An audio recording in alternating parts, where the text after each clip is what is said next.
বিসমিল্লাহির রহমানির রহিম। প্রিয় দর্শক, আমরা পেঁপে গাছে পটাশ এবং হালকা একটু ইউরিয়া দিচ্ছি। আমাদের গাছগুলোতে ফুল আসছে খুবই সুন্দর। এই যে এগুলাতে এখন পটাশ দিলে ফলটা আরো খুবই সুন্দর হবে। এই যে আমরা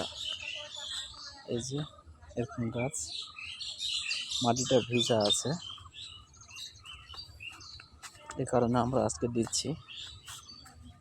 এই যে আমরা পটাশ দিচ্ছি, এই যে এতগুলো করে নিব, নিয়ে এই গাছটার এই পাকে চতুর্পাশে দিয়ে দেব।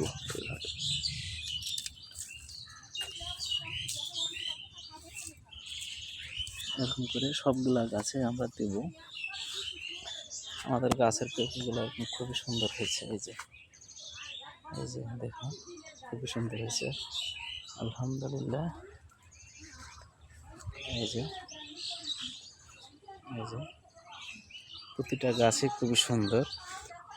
পটাশ দেওয়ার উদ্দেশ্য, এই যে পেঁপের কালারটা দেখুন, এমন পটাশ দিলে এটা খুবই সুন্দর আসবে।